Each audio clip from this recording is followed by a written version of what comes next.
Next point है आपका issue of certificate incorporation. ठीक है, अब इसमें क्या होता है कि अप्रूवल के बाद ROC certificate of incorporation issue करता है, इसी डेट से कंपनी लीगली एग्जिस्टेंस में आ जाती है। ठीक है, लेट्स से आपका अप्रूवल हुआ 1 मार्च। ठीक है, लेट्स से आपका जो भी अप्रूव हुआ वो 1 मार्च को हुआ है। ठीक है, 1 मार्च को, ठीक है, आपका अप्रूव हो गया मान लो। तो आपको जो आपका जो आपकी कंपनी है ना, उसका लीगली एग्जिस्टेंस कब से माना जाएगा? 1 से माना जाएगा। ठीक है, इसी दिन से माना जाएगा। और आप स्टार्ट कब से करोगे? इसी दिन से भी कर सकते हो और 2 मार्च से भी कर सकते हो। ठीक है, तो इसमें ये बताया गया है कि अप्रूवल के बाद आरओसी सर्टिफिकेट देगा जब, तो इसी डेट से कंपनी लीगली एग्जिस्टेंस में आ जाएगी। ठीक है, अब इसके डॉक्यूमेंट्स रिक्वायर्ड क्या क्या होते हैं ऑनलाइन रजिस्ट्रेशन के लिए? मैंने आपको शुरुआत में ही बताया था, तो आपको रट गया होगा। एमओए, एओए, ये तो कंपलसरी है, ये तो आपको चाहिए ही चाहिए। हर चीज़ के लिए पैन कार्ड चाहिए। आप कहीं भी नौकरी लेने जाओगे तो आपको पैन कार्ड जरूर मांगेगा आपका। ठीक है, वो चाहिए होगा। और आइडेंटिटी प्रूफ ऑफ डायरेक्टर्स, ठीक है, वो भी आपका चाहिए होगा। देन जो भी आपका एड्रेस प्रूफ है डायरेक्टर का, वो चाहिए होगा। और रजिस्टर ऑफिस का प्रूफ है, वो भी चाहिए। ठीक है, और पासपोर्ट साइज फोटोग्राफी। तो समझ नहीं आएगा ना कि आप कैसे हो, दिखते कैसे हो, तो वो चाहिए होगा। डिक्लेरेशन और कंसेंट फॉर्म्स जो होते हैं वो भी चाहिए होंगे। ठीक है, ये सब आपका जो भी डॉक्यूमेंट रिक्वायर्ड है वो आपका मैंने आपको बता दिया, 7 जो भी आपके ज़रूरी हैं। देन इसका एडवांटेज, इसके एडवांटेज क्या है, क्यों हम कर रहे हैं ऑनलाइन रजिस्ट्रेशन? ठीक है, तो इसका एडवांटेज सबसे पहले ये रहेगा कि देखो गाइस, ऑनलाइन में क्या है ना, आपको लाइन में लग के करवाने की जरूरत नहीं है। आप ऑनलाइन अप्लाई करोगे, फास्ट होगा प्रोसेस इनकॉर्पोरेशन का। ठीक है, पेपर वर्क और फिजिकल विजिट्स रिड्यूस होंगी आपकी, और आप घर से ही सब कुछ कर पाएंगे, अपलोड कर देंगे। ठीक है, देन आपका जो भी ट्रांसपेरेंसी और एफिशिएंसी है वो इंक्रीज होगी इससे, और एप्लीकेशन स्टेटस इजीली ट्रैक हो सकता है। आप जब चाहो अपना नंबर डालो, एप्लीकेशन नंबर, रेफरेंस नंबर, वो आपका ट्रैक होता रहता है। टाइम और कॉस्ट भी आपका बचेगा। ठीक है, आप जाओगे, आओगे, लाइन में लगोगे, वो आपका बचेगा। और सबसे इंपॉर्टेंट आपका गुस्सा। ठीक है, आपका जो भी गुस्सा है वो बचेगा, आपको गुस्सा कम आएगा। और इसका डिसएडवांटेज क्या है वो भी देख लेते हैं। हर चीज़ के फायदे भी होते हैं, नुकसान भी होते हैं। पहला डिसएडवांटेज इसका ये है कि टेक्निकल नॉलेज रिक्वायर्ड होती है। ठीक है, टेक्निकल नॉलेज थोड़ी बहुत ज़रूरी होती है, तो वो आपका एक डिसएडवांटेज रहेगा। ऑनलाइन फिलिंग एरर्स भी आ सकते हैं जो कि रजिस्ट्रेशन में डिले कर सकते हैं, तो वो चीज़ होती है। थर्ड पॉइंट इज इंटरनेट और डिजिटल सिस्टम्स पर डिपेंडेंस होती है ज़्यादा। अगर आपको ऑनलाइन करना है तो आपको फिर ऑनलाइन चीज़ें आपको ज़रूरी होंगी उस चीज़ के लिए। फिर आएगा इंपॉर्टेंस, क्यों ज़रूरी है ऑनलाइन रजिस्ट्रेशन? देखो, अगर रजिस्ट्रेशन ही नहीं होगा तो फिर आप काम कैसे करोगे, आप बिजनेस कैसे स्टार्ट करोगे? तो सबसे पहला तो यहाँ पे पॉइंट यही आ जाता है कि ये सिंप्लीफाई करता है। मतलब ये इंपॉर्टेंट क्यों है? क्योंकि कंपनी इनकॉर्पोरेशन प्रोसेस सिंप्लीफाई होता है इससे। ठीक है, सेकंड पॉइंट है ease of doing business promote करता है। और जो भी थर्ड वाला जो भी आपका प्रॉपर लीगल कंप्लायंस है वो इंश्योर करेगा।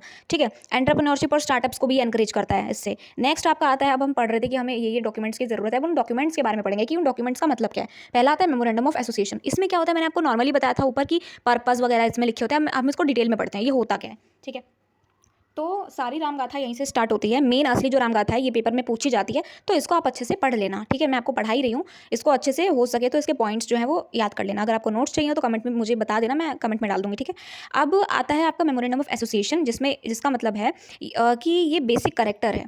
बेसिक करेक्टर होता है ना जो एक फिल्म का, उस तरह से ये एक बेसिक चार्टर है। ठीक है, डॉक्यूमेंट है जो कंपनी की कॉन्स्टिट्यूशन, ऑब्जेक्टिव्स और पावर को डिफाइन करेगा।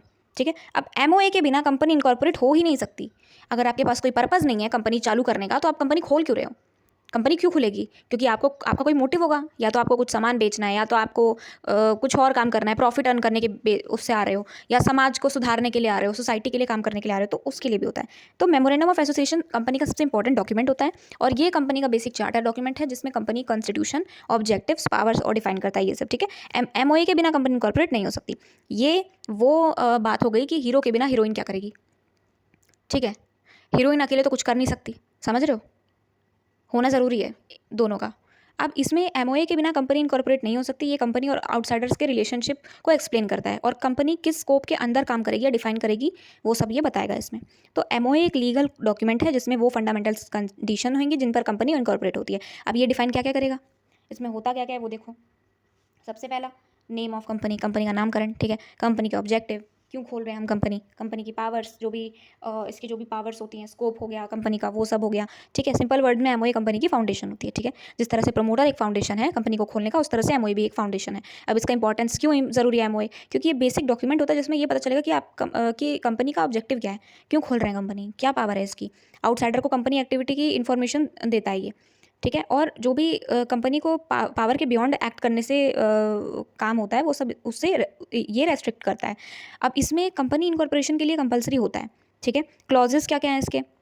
कुछ इसमें क्लॉजेस बताए गए हैं जो एमओए का, मेमोरेंडम ऑफ एसोसिएशन का बात करता है, जिसमें फर्स्ट वाला जो इसका क्लॉज है वो है नेम क्लॉज। ठीक है, नेम क्लॉज में क्या बोलते हैं, नेम क्लॉज में क्या बताया जाता है, नेम क्लॉज में ये बता रहे हैं कि कंपनी के का जो नाम है वो कंटेन करता है प्राइवेट लिमिटेड और पब्लिक, मतलब प्राइवेट कंपनी के एंड में क्या होना चाहिए, प्राइवेट लिमिटेड होना चाहिए, और पब्लिक कंपनी के एंड में होना चाहिए लिमिटेड।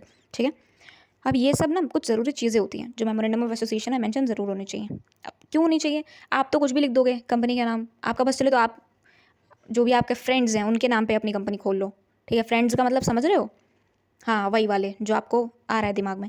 तो प्राइवेट लिमिटेड लगाते हैं पीछे, क्योंकि ये एक पहचान होती है कि ये प्राइवेट कंपनी है। ठीक है, और पब्लिक कंपनी की क्या पहचान होगी, लास्ट में लिमिटेड लगा होगा। सेकंड आता है रजिस्टर्ड ऑफिस क्लॉज, जिसमें कंपनी का रजिस्टर्ड ऑफिस मेंशन होता है जहाँ ऑफिशियल कम्युनिकेशंस भेजे जाते हैं। थर्ड आता है ऑब्जेक्टिव क्लॉज, जिसमें आपका कंपनी के ऑब्जेक्टिव और बिजनेस एक्टिविटीज़ को डिफाइन करेगा और कंपनी इन ऑब्जेक्टिव के बियॉन्ड एक्ट नहीं करेगी, जितना उसमें लिखा होगा उतना ही वो काम करेगी। ठीक है, लेट से आपकी कंपनी के बारे में लिखा है कि आपकी कंपनी कपड़े बनाएगी, तो आपकी कंपनी सिर्फ कपड़े ही बनाएगी। कपड़े के अंदर बेशक वो जीन्स हो सकती है, शर्ट हो सकती है, मतलब कुछ भी हो सकता है। अब आप ये कहो कि आपने लिखा है कि आपकी कंपनी कपड़े वाली है और आप बना रहे हो स्टेशनरी का सामान, तो ये सब नहीं हो सकता। ठीक है, उसमें लिखा है कपड़े का तो आप कपड़े का ही काम करेंगे। फोर्थ वाला लायबिलिटी क्लॉज, जिसमें मेंबर्स की लायबिलिटी स्पेसिफाई करता है। ये लिमिटेड कंपनीज में लायबिलिटी अनपेड अमाउंट और शेयर्स तक लिमिटेड होती है। ठीक है, फिफ्थ वाला पॉइंट में ये क्लॉज बताया है कैपिटल वाला, जिसमें ऑथराइज शेयर कैपिटल और शेयर की डिवीजन मेंशन करेगा, ये कि कितना शेयर कैपिटल होना चाहिए। ठीक है, क्या क्या कितना कैपिटल होना चाहिए, ये सब मेंशन करेगा। नेक्स्ट आता है आपका सब्सक्रिप्शन क्लॉज, जिसमें सब्सक्राइबर्स के नेम और सिग्नेचर्स होते हैं जो कंपनी फॉर्म करने के लिए एग्री करते हैं। ठीक है, जैसे मान लो 10 लोग हैं, ठीक है, 10 सब्सक्राइबर्स हैं। अब ये वो सब्सक्राइबर्स हैं, लेट से मैं एग्जांपल दे रही हूँ आपको, जैसे आप कंपनी में जाते हो ना कहीं पे इंटरव्यू के लिए, तो आपके रेफरेंस से भी बहुत फ़र्क पड़ता है। अगर आपका कोई रेफरेंस अच्छा है ना, तो आपको जल्दी इंटरव्यू में बुला लिया जाता है। अब इंटरव्यू आपको खुद देना है, लेकिन आपको लाइन में लगने से बचाता है रेफरेंस। ठीक है, कि हम जानते हैं इनको, आप इनको इंटरव्यू ले लो, आप उनको जॉब दे दो, ये सब वगैरह वगैरह। ठीक है, तो ये एक तरह के रेफरेंस का काम करता है सब्सक्राइबर। तो सब्सक्राइबर क्या होते हैं, जो एग्री करते हैं कंपनी को खोलने के लिए, कंपनी को बनाने के लिए। ठीक है, मान लो 10 सब्सक्राइबर्स हैं, 10 में से 9 ने मना कर दिया कि कंपनी नहीं खुलेगी। ठीक है, तो एक तो कुछ नहीं कर सकता, मेजॉरिटी चलती है। तो इसमें यही है कि नॉर्मली सब्सक्रिप्शन क्लॉज में यही बताया है कि एग्री करने के लिए, कंपनी को खोलने के लिए सब्सक्राइबर्स के नेम मेंशन होने चाहिए और सिग्नेचर्स भी उनके होते हैं। ठीक है, कि हम मानते हैं, हम एग्री करते हैं कि कंपनी खुलेगी। अब इसमें alteration of memorandum of association भी बताया है। अब ये होता क्या है, ऑल्ट्रेशन ऑफ एमओए क्या होता है वो देखते हैं। देखो, ऑल्ट्रेशन ऑफ एमओए में ये बताया है, देखो फीचर्स तो मैं इसलिए नहीं बता रही क्योंकि ये बहुत ही इजी है, फीचर्स में ज़्यादा कुछ है नहीं। देखो जो डेफिनेशन है वही फीचर्स है, कि पावर जो होती है, पावर्स ऑफ कंपनी के बारे में लिखा होता है, जो भी कंपनी और आउटसाइडर के बीच का रिलेशनशिप है वो बताएगा, और जो भी इनकॉर्पोरेशन के टाइम पे जो भी कंपलसरी चीज़ें हैं वो बताता है, और बियॉन्ड एमओए के बियॉन्ड कुछ भी नहीं हो सकता, फिर वो अल्ट्रा वायरस में आ जाएगा और फिर वो वॉइड हो जाएगा। ये सब तो फीचर्स में बताया, बस ज़्यादा कुछ नहीं है। ऑल्ट्रेशन ऑफ एमओए, मैं एमओए बोल रही हूँ, ठीक है, क्योंकि मेरी ना टंग स्लिप हो रही है बार बार ना, मेमोरेंडम ऑफ या फिर जो भी है मेमोरेंशम नहीं बोल सकती। ठीक है, तो मैं एमओए बोल रही हूँ, ऑल्ट्रेशन ऑफ एमओए, इतना ठीक है। कंपनी एक्ट में 2013 के अंडर एमओए ऑल्टर कर सकती है। इनका जो हर क्लॉज होता है वो ऑल्टर करने की प्रोसीजर अलग अलग होती है। अब ऑल्ट्रेशन ऑफ नेम क्लॉज में क्या लिखा है कि स्पेशल रिजोल्यूशन रिक्वायर्ड होता है। ठीक है, फर्स्ट वाला पॉइंट। सेकंड पॉइंट में ये लिखा है कि सर्टेन केसेस में सेंट्रल गवर्नमेंट अप्रूवल रिक्वायर्ड होता है। अब देखो गाइज, हर बार में ना सेंट्रल गवर्नमेंट ही आएगा, रिपीट होने वाला है यहाँ से। जो भी अप्रूवल लेना है आपको सेंट्रल गवर्नमेंट के पास जाओ, जो भी आपको काम चाहिए सेंट्रल गवर्नमेंट के पास जाओ। ठीक है, तो ये सब इंपॉर्टेंट है। और नेक्स्ट वाला जो इसमें आता है कि जो भी alteration of registered office clause है उसमें ये बताया है कि बोर्ड रिजोल्यूशन या स्पेशल रिजोल्यूशन रिक्वायर्ड होता है इसके लिए, ऑल्ट्रेशन के लिए। सेकंड वाला ये है कि स्टेट चेंज होने पर जो रीजनल डायरेक्टर है वो अप्रूवल रिक्वायर्ड हो सकता है उसका। And alteration of objective clause में ये लिखा है कि स्पेशल रिजोल्यूशन रिक्वायर्ड होता है अगेन, और नेसेसरी फीलिंग्स जो भी आरओसी के पास हैं वो की जाती हैं। ऑल्ट्रेशन ऑफ लायबिलिटी क्लॉज में क्या लिखा है, इसमें ये लिखा है कि जो भी आपका कंसर्न मेंबर्स की कंसेंट रिक्वायर है वो यहाँ पे मेंशन होती है, और यूजुअली स्पेशल रिजोल्यूशन पास किया जाता है। ऑल्ट्रेशन ऑफ कैपिटल क्लॉज, उसमें क्या लिखा होता है, ऑल्ट्रेशन ऑफ कैपिटल क्लॉज में क्या लिखा होता है कि शेयर कैपिटल को इंक्रीज रिड्यूस रीऑर्गेनाइज करने के लिए ऑल्टर किया जाना चाहिए। फीचर्स ऑफ एमओए पे आ जाओ। अब फीचर्स ऑफ एमओए, फीचर्स में क्या लिखा है, ये एक पब्लिक डॉक्यूमेंट है, मैंने बता दिया था। कंपनी की पावर डिफाइन करता है, कंपनी और आउटसाइडर का रिलेशनशिप रेगुलेट करता है। ये सब वही नॉर्मल बात है जो मैंने आपको बताई थी अभी। एओए पे आ जाओ। अब आर्टिकल ऑफ एसोसिएशन क्या करता है, क्या काम होता है इसका, ये क्यों है, ठीक है, ये किस बला का नाम है। अभी तक तो हम एमओए पढ़ रहे थे, ठीक है, अब एओए पढ़ रहे हैं। ठीक है, एमओए मतलब मोआ, और एओए मतलब ओआ, मतलब मौ, ठीक है, गाय मौ करती है, और एओए मतलब आओ। ठीक है, तो मैं ऐसे ही नॉर्मली मजाक करके आपको ये याद रखवा रही हूँ कि ये होता क्या क्या है, पता चले आप यही भूल जाओ कि ये सब होता क्या है। तो आर्टिकल ऑफ एसोसिएशन कंपनी का इंपॉर्टेंट डॉक्यूमेंट ये होता है जिसमें कंपनी के इंटरनल मैनेजमेंट के रूल्स और रेगुलेशंस कंटेन होते हैं, ठीक है। अब देखो उसमें तो लिखा था ऑब्जेक्टिव्स कि काम क्या है कंपनी का, क्यों खोल रहे हैं, क्यों खोल रहे हैं हम कंपनी। अब इसमें ना रूल्स और रेगुलेशंस, अब देखो यार सब जगह ना आ जाते हैं अड़ंगा डालने रूल्स एंड रेगुलेशंस के नाम पे, तो ये वही चीज़ है, ये उस बला का नाम है, ठीक है। तो रूल्स एंड रेगुलेशंस आ गए महान बनने कानून लेके कि तुम्हें ना इतना ही काम करना है, इससे बाहर तुम गए तो तुम्हें ना पनिशमेंट मिलेगी। अब ये डिफाइन करेगा डायरेक्टर्स के राइट्स और ड्यूटीज़ को, ऑफिसर्स के पावर्स को, मेंबर्स के जो भी राइट्स हैं और इंटरनल अफेयर्स, ठीक है। अब इसमें ये बताया है कि एओए इनकॉर्पोरेशन के टाइम प्रिपेयर और रजिस्टर करना कंपलसरी होता है, और ये डिफाइन करेगा डायरेक्टर के राइट्स वगैरह जो भी अभी मैंने आपको बताया। और इसका मतलब ये है कि ये कंपनी के मैनेजमेंट और एडमिनिस्ट्रेशन के रूल्स जो होते हैं उसको कंटेन करता है, और एक्सप्लेन करेगा इंटरनल मैनेजमेंट के रूल, मेंबर के राइट और ड्यूटी, डायरेक्टर की पावर, मीटिंग और एडमिनिस्ट्रेशन की प्रोसीजर जो भी होंगे। सिंपल वर्ड्स में बोलूँ तो ये इंटरनल रूल्स को कंटेन करता है। इसकी इंपॉर्टेंस क्या है, क्यों कर रहे हैं हम एओए, क्योंकि इंटरनल मैनेजमेंट उसके लिए, रूल्स के लिए, ठीक है, ताकि सब एक साथ काम करें, अच्छे से काम करें, कोई भी क्योस ना हो। डायरेक्टर और ऑफिसर्स की पावर डिफाइन करेगा ये, ठीक है। किसी के पास ऐसा ना हो कि वो रिस्पॉन्सिबिलिटी ज़्यादा है, तो इसलिए अथॉरिटी दी गई है। And company administration smoothly function करने में हेल्प करेगा, और कंपनी और मेंबर के बीच का जो भी कॉन्ट्रैक्चुअल रिलेशनशिप है उसको क्रिएट करता है, ठीक है। मीटिंग्स और शेयर्स और जो भी अकाउंट्स होते हैं उसके रूल्स प्रोवाइड करता है ये। कंटेंट्स क्या क्या हैं इसके, एओए जनरली रूल्स कंटेन करता है regarding issue of transfer of shares, जो भी इसके जो भी जनरली रूल्स है उसमें यही बताया गया है कि इशू करता है, ये इशू और ट्रांसफ़र करेगा शेयर्स को, शेयर होल्डर्स के राइट्स को, डायरेक्टर की जो भी अपॉइंटमेंट है उसकी पावर है उसको, और जो भी मीटिंग्स कंडक्ट करने का जो भी प्रोसीजर है उसको, ठीक है। तो इसलिए एओए ज़रूरी है ताकि बैलेंस हो सके एक कंपनी में और सब रूल्स एंड रेगुलेशंस के थ्रू काम करें। अब गाइस फिफ्थ वाले पॉइंट में ये बताया है कि वोटिंग राइट्स ऑफ मेंबर्स, जिसमें ये लिखा होता है ओए में कि जो भी मेंबर्स के वोटिंग राइट्स हैं उसके रूल्स वगैरह लिखे होते हैं। सिक्स्थ वाला पॉइंट ये बताएगा कि डिविडेंड पॉलिसी कैसी रहेगी, जो भी मतलब कंपनी का प्रॉफिट होगा वो किस तरह से डिस्ट्रीब्यूट किया जाएगा डिविडेंड के उसमें रूप में, और उसके रूल्स एओए में मेंशन किए जाते हैं। सेवंथ वाला point boring powers of company, जिसमें कंपनी किस लिमिट तक लोन या बोरिंग लेगी उसके रूल्स लिखे होंगे। एंड एट्थ वाला point is accounts and audit वाला, जिसमें अकाउंट मेंटेन करने और ऑडिट कंडक्ट करने के रूल्स एओए में दिए जाते हैं। अब इसके फीचर्स देखो क्या क्या होते हैं, देखो 5 फीचर होते हैं, मैं ज़्यादा इसको पढ़ाऊंगी नहीं क्योंकि फीचर नहीं आता है एग्जाम पॉइंट ऑफ व्यू से, जो भी ऑल्ट्रेशन वाला पॉइंट है वो आता है, ठीक है। अब ऑल्ट्रेशन नेक्स्ट वाला है, मैं वो बताती हूँ आपको पहले। तो ऑल्ट्रेशन में ये होता है कि गाइज चलो मैं आपको फीचर बता ही देती हूँ क्योंकि फिर आप सोचोगे मैं स्किप कर रही हूँ, बार बार भगा रही हूँ गाड़ी। तो फर्स्ट वाला पॉइंट ये है फीचर्स में कि ये एक पब्लिक डॉक्यूमेंट होता है। सेकंड वाला, अब गाइज आप ये बताओ, आपको ये नहीं पता कि ये पब्लिक डॉक्यूमेंट है? अब कुछ तो मुंडी हिला रहे होंगे कि नहीं पता। अब सेकंड वाला पॉइंट ये है कि कंपनी के इंटरनल अफेयर्स रेगुलेट करेगा ये। अब गाइज मैं बार बार आपको चिल्ला चिल्ला के बोल रही हूँ कि एओए क्या है, कंपनी के इंटरनल मैनेजमेंट के बारे में बताता है और रूल्स एंड रेगुलेशंस के बारे में। तो फीचर्स में भी तो वही लिखा होगा ना, डेफिनेशन में जो लिखा होगा। थर्ड वाला पॉइंट ये है कि ये मेमोरेंडम ऑफ एसोसिएशन के सबऑर्डिनेट होता है, ठीक है, मतलब एमओए एंड एओए भाई भाई टाइप है। एंड फोर्थ वाला पॉइंट ये है कि इसमें कंपनीज एक्ट या एमओए के अपोजिट कुछ नहीं होना चाहिए, ठीक है। अब देखो भाई के अगेंस्ट भाई जाएगा तो गुस्सा तो आएगा ही, इसलिए बोल रही हूँ। अब फिफ्थ वाला पॉइंट ये है कि ये कंपनी और मेंबर्स दोनों को बाइंड करता है। Alteration of article of association ये बहुत इंपॉर्टेंट है, एग्जाम पॉइंट ऑफ व्यू से पूछा गया था लास्ट टाइम, ठीक है, और वाले ऑप्शन में। इसमें ये बताते हैं कि ये क्या होता है, जिसमें कंपनीज एक्ट 2013 के अकॉर्डिंग अपने आर्टिकल्स ऑफ एसोसिएशन ऑल्टर कर सकती है, ठीक है। जनरली ऑल्ट्रेशन शेयर होल्डर्स के स्पेशल रिजोल्यूशन से होता है और इसके कुछ कंडीशंस हैं। Condition number 1, alteration companies act violate नहीं करना चाहिए। कंडीशन नंबर 2, ऑल्ट्रेशन एमओए के अपोजिट नहीं होना चाहिए। कंडीशन नंबर 3, ऑल्ट्रेशन कंपनी के बेनिफिट के लिए होना चाहिए। और condition number 4, proper legal procedure follow करना कंपलसरी है। कुल मिला के सब कुछ लीगली बताया गया है कि कुछ भी इलीगल नहीं होना चाहिए, सब कुछ लीगली होना चाहिए, ठीक है। जो भी करना है आपको लीगली करो।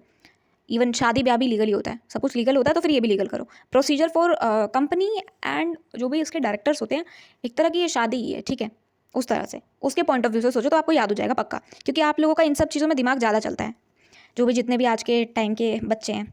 And procedure for alteration of AOA, ठीक है। इसमें हम पढ़ेंगे कि 3 इसमें पॉइंट है कि प्रोसीजर कैसे होता है एओए का, ठीक है। तो इसमें ये बताया कि बोर्ड मीटिंग कंडक्ट की जाती है प्रपोज ऑल्ट्रेशन अप्रूव करने के लिए। सेकंड पॉइंट है जनरल मीटिंग में स्पेशल रेजोल्यूशन पास होना होता है पहले।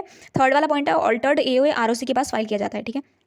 इंपॉर्टेंस देखो क्यों ज़रूरी है ये, क्योंकि बिजनेस जब चेंज होता है उसके अकॉर्डिंग अडेप्ट करने में हेल्प करता है कंपनी को, ठीक है। सेकंड, मैनेजमेंट एफिशिएंसी इंप्रूव होती है। और थर्ड है इंटरनल रूल्स मॉडिफाई करने में फ्लेक्सिबिलिटी मिलती है। अब जो नेक्स्ट वाला जो टॉपिक है that is doctrine of constructive notice, इसमें ये बताया है कि जो भी कंपनी लॉ का ये एक इंपॉर्टेंट पहले बात तो प्रिंसिपल है, ठीक है। इस डॉक्ट्राइन के अकॉर्डिंग कंपनी के साथ डीलिंग करने वाले हर पर्सन को कंपनी के पब्लिक डॉक्यूमेंट की नॉलेज माना जाता है, ठीक है। एमओए और एओए पब्लिक डॉक्यूमेंट्स होते हैं जो आरओसी के पास अवेलेबल होते हैं, ये तो सबको पता है, पीछे मैंने बताया आपको। इसलिए आउटसाइडर से एक्सपेक्ट किया जाता है कि कंपनी के साथ कॉन्ट्रैक्ट करने से पहले ये डॉक्यूमेंट्स पढ़ लें और समझ लें, ठीक है। बेसिकली ये ना क्या होता है कि कंपनी के साथ डीलिंग करने वाले हर पर्सन को कंपनी के पब्लिक डॉक्यूमेंट्स की नॉलेज माना जाता है, ठीक है। मतलब जो भी है कंपनी कहते हैं ना कि अगर आप एग्री करें हमारे टर्म्स एंड कंडीशंस पे तो हम फिर आगे बात बढ़ाएं।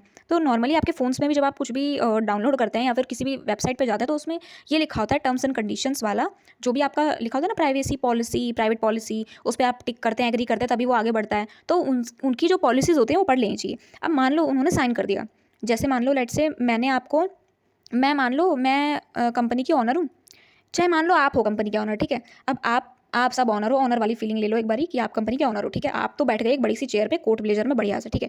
अब आप ऑनर हो और मैं हूँ वो जो कंपनी में जुड़ने वाली है, ठीक है।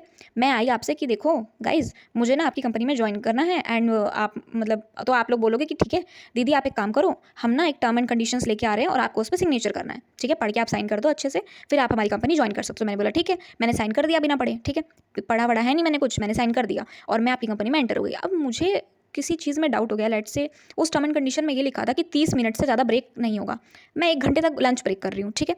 अब मेरे पास आ गए मेरा गला पकड़ने आ गए तुम लोग, कह रहे हो दीदी आप 1 घंटे से लंच ही कर रहे हो, काम धंधा आपको कुछ है नहीं, 30 मिनट लिखा था हमारे टर्म एंड कंडीशन में। मैंने कहा अरे अरे ऐसे कैसे आप आ सकते हो हमारे ऊपर ऐसे इल्ज़ाम लगाने, मुझे ऐसे कह सकते हो आप। तो इसमें गलती गाइस किसकी होगी, मेरी होगी, क्योंकि इसमें जो भी कंपनी का जो भी नोटिस होता है, जो भी लीगल रूप से बनाया जाता है, जो भी एंटर करेगा कंपनी में, उससे ये एक्सपेक्ट किया जाता है कि वो जो भी नोटिस होगा उसे पढ़ के ही अंदर आएगा, उसे सिग्नेचर करके, उसे अच्छे से टर्म एंड कंडीशन को फॉलो करके पढ़ेगा, अच्छे से समझेगा, तब वो सिग्नेचर करके ही अंदर आएगा। ये उसको माना जाता है, एक्सपेक्ट किया जाता है। अब लेट से उसने पढ़ के बिना पढ़े ही साइन कर दिया मेरे वाले केस में, तो इसमें गलती उसकी होगी जिसने पढ़ा नहीं, उसकी नहीं होगी जिसने नोटिस पे सिग्नेचर लिया, ठीक है। या कंपनी इसमें कोई भी रिस्पॉन्सिबिलिटी नहीं लेगी, रिस्पॉन्सिबिलिटी होगी उसकी जिसने पढ़ के बिना पढ़े साइन किया, क्योंकि उसने साइन क्यों किया फिर, ठीक है।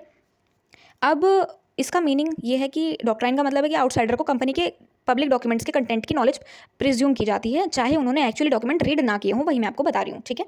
अब सिंपल लैंग्वेज में अगर मैं आपको बताऊँ इसके बारे में, तो सिंपल वर्ड्स में ये है कि इग्नोरेंस किया गया अगर आउटसाइडर ये एक्सक्यूज़ नहीं दे सकता कि उसको एमओए या एओए की इन्फॉर्मेशन नहीं थी या उसने पढ़ा नहीं उस बारे में, वो आया क्यों फिर अंदर, उसकी गलती है, ठीक है। अब पर्पस देखो इसका ज़रा, डॉक्ट्राइन ऑफ कंस्ट्रक्टिव नोटिस का पर्पस क्या है, क्यों ये करते हैं, क्योंकि कंपनी को अनऑथराइज ट्रांजेक्शन से प्रोटेक्ट करना, ठीक है। अब सेकंड है आउटसाइडर को कंपनी पावर्स और लिमिटेशन की इन्फॉर्मेशन देना, और थर्ड है कंपनी डीलिंग्स में ट्रांसपेरेंसी मेंटेन करके रखना, ताकि कोई आप पे उंगली ना उठा सके, ठीक है। इसलिए आप नोटिस बनाते हैं और सिग्नेचर करवाते हैं। पब्लिक डॉक्यूमेंट्स कवर्ड क्या क्या करता है, पब्लिक डॉक्यूमेंट कवर करता है आपका जो भी मेमोरेंडम ऑफ एसोसिएशन है वो, आर्टिकल ऑफ एसोसिएशन वो, आरओसी के पास जो फाइल्ड अदर डॉक्यूमेंट्स होते हैं वो, और कोई भी पर्सन प्रिस्क्राइब्ड फीस पे करके इन डॉक्यूमेंट्स को इंस्पेक्ट कर सकता है, ठीक है। इफेक्ट ऑफ डॉक्ट्राइन का इफेक्ट क्या पड़ता है, अगर कोई पर्सन कंपनी के साथ ऐसा कॉन्ट्रैक्ट करता है जो कंपनी के एमओए पावर के बियॉन्ड या एओए के अगेंस्ट है, तो वो लेटर ये क्लेम नहीं कर सकता कि उसको लिमिटेशन की नॉलेज नहीं थी, या वो ये नहीं कह सकता कि मुझे तो पता ही नहीं था कि आपने क्या लिखा था उसमें। इसलिए आउटसाइडर को कंपनी अथॉरिटी वेरीफाई करनी चाहिए पहले। अब एग्जाम्पल लो, सपोज एओए में लिखा है कि एक ऑफिसर डायरेक्टर की अप्रूवल के बिना एक सर्टेन अमाउंट से ज़्यादा लोन नहीं ले सकता, ठीक है। अगर आउटसाइडर ये रूल चेक किए बिना लोन देता है तो बाद में इग्नोरेंस या एक्सक्यूज देकर कंपनी को लायबल नहीं बना सकता फिर वो, ठीक है। तो ये इसका एग्जांपल फिट बैठता है। एंड क्रिटिसिज्म क्या है इसका, कि पहला है आउटसाइडर पर हैवी बर्डन डालता है ये, सेकंड है ऑनेस्ट आउटसाइडर के लिए हार्डशिप क्रिएट करेगा, और थर्ड है सारे कंपनी डॉक्यूमेंट्स रीड और अंडरस्टैंड करना प्रैक्टिकल नहीं होता, कि बहुत ऐसे तो बहुत सारे डॉक्यूमेंट्स ले आएगा कोई आउटसाइडर के लिए, तो सारे पढ़ पाना थोड़ा मुश्किल हो जाता है, ठीक है, थोड़ा लेंदी होता है प्रोसेस। इंपॉर्टेंस क्या क्या है इसकी, इंपॉर्टेंस गाइस देखो, जो फीचर है वही इंपॉर्टेंस, जो कैरेक्टरिस्टिक है वही इंपॉर्टेंट है, ठीक है, जो नेचर है वही इंपॉर्टेंस है, सब कुछ इंपॉर्टेंस में आप लिख सकते हो, डेफिनेशन भी इवन आप लिख सकते हो इंपॉर्टेंस में। तो इसमें यह अनऑथराइज्ड एक्ट से कंपनी को प्रोटेक्ट करना, फ्रॉड भी हो जाता है कई बार, तो उससे प्रोटेक्ट करने के लिए ही नोटिस बनाया जाता है। सेकंड, आउटसाइडर को कंपनी अथॉरिटी वेरीफाई करने के लिए एनकरेज करता है ये, और कॉर्पोरेट डीलिंग में लीगल सर्टेनिटी मेंटेन करने में हेल्प करता है, ठीक है। अब guys doctrine of ultra vires वाला पॉइंट है वो देख लो ध्यान से, ये भी आया हुआ है एग्जाम में, ये भी आया हुआ है। एंड जो भी आपने अभी ऊपर पढ़ा नोटिस वाला कंस्ट्रक्टिव नोटिस, ये थोड़ा कम चांस होता है आने का, लास्ट ईयर ये आया था अल्ट्रा वायरस वाला क्वेश्चन, ठीक है। तो वो देखो डॉक्ट्राइन ऑफ अल्ट्रा वायरस में यही है, देखो लॉ का इंपॉर्टेंट प्रिंसिपल ये कहता है कि अल्ट्रा वायरस का मीनिंग है बियॉन्ड द पावर्स, कि इस डॉक्ट्राइन के अकॉर्डिंग कंपनी कोई भी ऐसा एक्ट या ट्रांजेक्शन नहीं कर सकती जो उसके एमओए में दिए गए पावर्स के बियॉन्ड हो। लेट्स से एमओए में लिखा है कि आपको पंखा बनाना है और आप बना रहे हो कूलर, तो ऐसा नहीं हो सकता, ठीक है। अब अगर कंपनी ऑब्जेक्ट क्लॉज के बियॉन्ड एक्ट करती है ना, तो वो एक्ट वॉइड और इलीगल माना जाएगा, ठीक है। कंपनी सिर्फ उन्हीं उन्हीं पावर्स और ऑब्जेक्टिव्स के अंदर एक्ट करेगी जो एमओयू में मेंशन हो। जो भी एक्ट इन पावर के बाहर होगा वो अल्ट्रा वायरस एक्ट कहा जाएगा और लीगली वैलिड भी नहीं होगा। ठीक है, ऑब्जेक्टिव इसका यही है कि शेयर होल्डर और इन्वेस्टर्स को प्रोटेक्ट करना, कंपनी क्रेडिटर को प्रोटेक्ट करना, कंपनी फंड्स के मिसयूज को प्रिवेंट करना, जो भी कंपनी को के लीगल लिमिट के अंदर ऑपरेट करता है उसको इंश्योर करना। ठीक है, फीचर, इंपॉर्टेंस, नेचर सब एक ही बात है। ठीक है, अल्ट्रा वायरस एक्ट्स बिगनिंग से ही वैलिड होते हैं और इसके फीचर्स मैं बता रही हूँ आपको। फीचर्स में आ जाओ। ठीक है, फीचर्स बता रही हूँ आपको। ऐसे एक्ट्स को शेयर होल्डर्स भी रेटिफाई नहीं कर सकते और कंपनी फंड्स और अनऑथराइज्ड प्रपोजेस के लिए यूज़ नहीं हो सकते और जो भी डायरेक्टर हैं वो पर्सनली लायबल हो सकते हैं। ठीक है, अल्ट्रा वायरस के केस में एग्जांपल लो, अगर कंपनी के एमओए में टेक्सटाइल मैन्युफैक्चरिंग ऑब्जेक्ट है लेकिन कंपनी बैंकिंग बिजनेस स्टार्ट कर देती है तो ये एक्टिविटी अल्ट्रा वायरस होगी। ठीक है, अब एग्जांपल लो, इसका मोस्ट फेमस केस है एक, जिसमें ये है कि फेमस केस है एशबुरी रेलवे कैरियज एंड आयरन को लिमिटेड वर्सेस राइके। ठीक है, ये आप एग्जाम में लिख के आ सकते हैं। अगर आपको ये वाला क्वेश्चन पूछ दे डॉक्ट्राइन ऑफ अल्ट्रा वायरस, तो अगर आप केस लिख के आएंगे तो आपका इंप्रेशन भी बहुत अच्छा आएगा। और अगर आपको क्वेश्चन नहीं भी आता हो ना, तो आप अगर एक केस लिख के आते हैं ना, तो ये समझता है फिर एग्जामिनर कि अच्छा इसको तो केस भी पता है। ठीक है, पीके वाला सीन अच्छा हमको सिखा रहा है, तो वही वाली बात है। तो फैक्ट्स अगर उसकी बात करें तो कंपनी के एमओए ने अलाउ किया था, इसमें इस केस की बात कर रही हूँ कि इस केस में क्या हुआ था ना कि जो कंपनी के एमओए है उसमें अलाउ किया था कि रेलवे कैरेज मैन्युफैक्चर और सेल करेगा। ठीक है, मैकेनिकल इंजीनियरिंग बिजनेस कैरी करना, ये सब उसमें लिखा था। लेकिन लेटर क्या हुआ, कंपनी ने बेल्जियम में रेलवे लाइन कंस्ट्रक्शन फाइनेंस करने के लिए कॉन्टैक्ट किया। ठीक है, लेकिन रेलवे कंस्ट्रक्शन फाइनेंस करना कंपनी के ऑब्जेक्ट क्लॉज में था ही नहीं ना, इसलिए कॉन्ट्रैक्ट जो था वो अल्ट्रा वायरस डिक्लेयर हो गया बाद में। इसके इफेक्ट देखो, अल्ट्रा वायरस एक्ट्स के एक्ट वॉइड और अनएनफोर्सेबल हो जाता है। डायरेक्टर्स पर्सनली लायबल हो सकते हैं इस चीज़ के लिए। कोर्ट इंजक्शन इश्यू कर सकती है अल्ट्रा वायरस एक्ट्स को स्टॉप करने के लिए। इंपॉर्टेंस क्या क्या है इसका, इन्वेस्टर और क्रेडिटर को प्रोटेक्ट करना, अगेन जो ऊपर वाला था वही नीचे वाला है। लीगल कंट्रोल को मैनेज करना, कंपनी एक्टिविटी पर लीगल कंट्रोल मेंटेन करना, कंपनी पावर के मिसयूज को प्रिवेंट करना। ठीक है, डॉक्ट्राइन ऑफ इंडोर मैनेजमेंट, ये भी देख लो ये क्या होता है। ये लास्ट है आई थिंक ये इस यूनिट का। ठीक है, डॉक्ट्राइन ऑफ इंडोर मैनेजमेंट का मतलब है कि ये एक नोटिस का एक्सेप्शन है। ठीक है, इस डॉक्ट्राइन के अकॉर्डिंग आउटसाइडर्स जो कंपनी के साथ डीलिंग करते हैं वो एज्यूम कर सकते हैं कि कंपनी के इंटरनल रूल्स और प्रोसीजर प्रॉपर्ली फॉलो किए गए हैं। ठीक है, आउटसाइडर के जो भी इंटरनल मैनेजमेंट इन्वेस्टिगेशन करने की एक्सपेक्टेशन है वो नहीं होती है यहाँ पे। ये डॉक्ट्राइन फेमस केस है, वो मैं आपको बता रही हूँ। डॉक्ट्राइन का फेमस केस है रॉयल ब्रिटिश बैंक वर्सेस टुर्केंड। अब मेरी जो प्रोनाउंसिएशन है उस पर मत जाना। ठीक है, केस पे फोकस करो। इसमें ये हुआ था कि इसे टुर्केंड रूल भी कहा जा सकता है अगर मैं बोलूँ तो। मीनिंग क्या है इसका, इसमें इसका मीनिंग ये है कि ये केस मैं आपको सिर्फ ऐसे ही मैंने यहाँ पे लिख दिया है। अगर आपको पूरी डिटेल चाहिए होगी इस केस की तो मैं आपको डाल दूंगी कमेंट में, आप पढ़ लेना इस केस को। ठीक है, मीनिंग समझो इसका क्या है। डॉक्ट्राइन का मीनिंग ये है, इस डॉक्ट्राइन का मीनिंग ये है कि आउटसाइडर गुड फेथ में एज्यूम कर सकते हैं कि कंपनी अच्छी है। ठीक है, इंटरनल प्रोसीजर प्रॉपर्ली कंप्लीट हुए हैं, अप्रूवल मिल चुकी है, मीटिंग वैलिडिटी कंडक्ट हुई है और रिजोल्यूशन प्रॉपर्ली पास हुए हैं, ये मान सकते हैं आउटसाइडर कंपनी के लिए। पर्पस क्या क्या है इसका डॉक्ट्राइन ऑफ इंडोर मैनेजमेंट का, ऑनेस्ट आउटसाइडर को प्रोटेक्ट करना, कंस्ट्रक्टिव नोटिस डॉक्ट्राइन के हार्श इफेक्ट को रिड्यूस करना और स्मूथ बिजनेस ट्रांजेक्शन को एश्योर करना। फीचर देखो, इसके फीचर में क्या क्या है। आउटसाइडर इंटरनल कंप्लायंस एज्यूम कर सकते हैं और जो भी गुड फेथ है उसमें डीलिंग करने वाले पर्सन को प्रोटेक्ट होते हैं इसमें। एंड सिर्फ इंटरनल इरेगुलरिटीज़ पर अप्लाई होता है ये, इरेगुलरिटी की नॉलेज वाले पर्सन प्रोटेक्ट नहीं होते। और एक्सेप्शन इसका क्या क्या, डॉक्ट्राइन फॉलोइंग केसेस में अप्लाई नहीं होता ये, कुछ केसेस है जिसमें अप्लाई नहीं होगा। पहला केस है नॉलेज ऑफ इरेगुलरिटी, अगर आउटसाइडर को इरेगुलरिटी की नॉलेज नहीं है तो प्रोटेक्शन नहीं मिलेगी उसे। ठीक है, सेकेंड वाला ये है कि सस्पिशन ऑफ इरेगुलरिटी। ठीक है, सस्पिशियस ऑफ इरेगुलरिटी, इस वाले केस में भी उसको नहीं मिलेगी। एक सेकेंड, हाँ, सस्पिशन ऑफ इरेगुलरिटी इस वाले केस में भी उसको नहीं मिलेगी, जिसमें अगर सर्कमस्टांसेस सस्पिशियस हैं तो आउटसाइडर को प्रॉपर इन्वेस्टिगेशन करनी होगी पहले। फॉरगेरी, जिसमें फॉरगेट डॉक्यूमेंट्स या सिग्नेचर पर डॉक्ट्राइन अप्लाई नहीं होगा। नेग्लिजेंस में अगर आउटसाइडर नेग्लेक्ट एक्ट करेगा तो प्रोटेक्शन अवेलेबल नहीं होगी उसके लिए। एग्जाम्पल ले लो, अगर कंपनी के एओए में बोरोइंग के लिए डायरेक्टर्स अप्रूवल रिक्वायर्ड है सपोज, तो आउटसाइडर एज्यूम कर सकता है कि अप्रूवल प्रॉपर्ली ऑब्टेंड की गई है जब तक उसको अपोजिट नॉलेज ना हो। ठीक है, इंपॉर्टेंस को of doctrine of indoor management, importance देखो जरा इसके। इंपॉर्टेंस में ये लिखा है कि ये प्रोटेक्ट करता है ये प्रोटेक्ट करेगा इंटरनल इरेगुलरिटीज से आउटसाइडर को, और कंपनी के साथ बिजनेस ट्रांजेक्शन को एनकरेज करेगा ये, और कंस्ट्रक्टिव नोटिस डॉक्ट्राइन के हार्श इफेक्ट्स को बैलेंस करेगा ये। ठीक है, तो ये यहीं पे आपका जो यूनिट 2 है वो खत्म होता है यहाँ पे। एंड जो भी राम गाथा है अगर आपको पसंद आई हो मेरी तो प्लीज़ चैनल को लाइक शेयर सब्सक्राइब जरूर कर देना। Thank you so much guys for watching this video. Next video के लिए रेडी रहें जो कि यूनिट 3 पे होने वाली है। Thank you.